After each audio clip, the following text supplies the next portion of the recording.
In this video, we're going to talk about the Autodesk Revit element hierarchy, starting with categories, then going to families, types, and instances. So let's get started. Every element within Revit has to be assigned to a category, such as a wall, door, window, level, grid, and other annotation elements. Now, at first this might seem constricting because if Revit doesn't ship with the category, you cannot create an element. However, each one of these categories have special attributes which make them much more powerful than just letting you create any element you want. Let's take walls for example. Walls within Revit have predefined heights that you can adjust, as well as widths, as well as lengths. Also, they can act as hosts for doors and windows.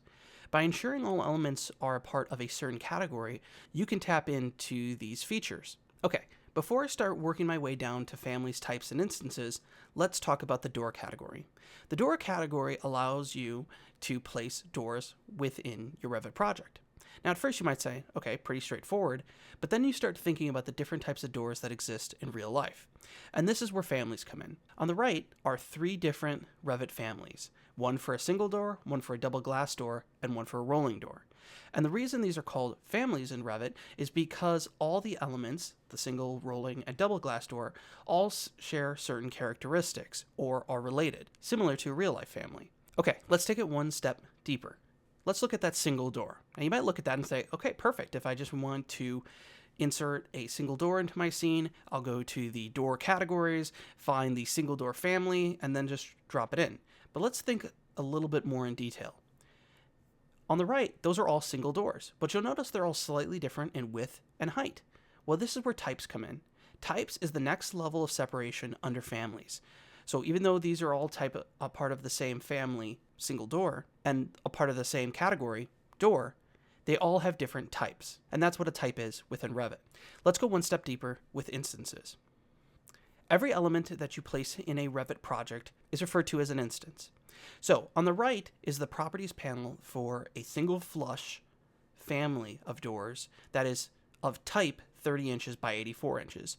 But you'll notice right below it, I have 2 properties shown for the door. Now these aren't type properties, meaning they're going to affect all 30 inch by 84 inch doors, and they're not family settings, meaning they'll affect all single flush settings, and they aren't door category settings, meaning they'll affect all doors in the entire project. Those are instance properties, meaning changing these will only affect that single instant of the door. It might be a little bit easier to see these within Revit. Okay, so here I have a Revit project. Let's hop over to the level 1 floor plan. In this drawing, you can see a bunch of different elements, but how do we know what family they belong to, what category, and what type they are? An easy way to figure this out is simply to hover over an element. I'm going to hover over this column, and you'll notice this tooltip pops up. The first item before the colon is the category it is, which in this case is structural column. The next element is the family, M concrete round column with drop caps. And the third is the actual type. Okay, let's take a look at another element. I'm going to select these doors over here on the right. You'll notice the properties panel updates. So, at the very top, Revit gives us the name of the family of this door, M double flush. Under that, it gives us the type that's currently selected, which in this case is called 1730 by 2134 millimeters. Now, this can be really useful if you don't get a chance to read it within that tooltip's timeout period. If I click the dropdown, you'll notice all the different available families and types within the door category. So you notice if I change it to pocket sliding 5851, that's the family, and then the corresponding type 2.027 by 0.945, you'll notice it updates. It's kind of hard to see, but this is a sliding pocket door. If I click it again, I can change it to the single flush family 800 by 2100 type.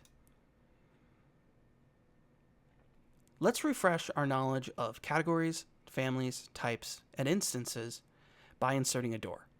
I can go to the Architectural tab and in the Build panel, select Door, which will tell Revit that I'm going to insert an element from the door category. When I click it, on the right, you'll notice I get the same properties I got when I selected a door. And this is Revit telling me, hey, when you hover over a wall to insert a door, this is the family and type of door I'm going to insert. If I click the drop down, I can select a different family, such as M double flush, or pocket sliding door.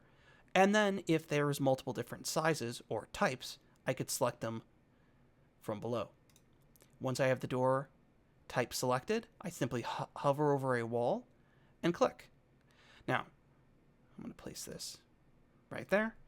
And now my door exists in my project.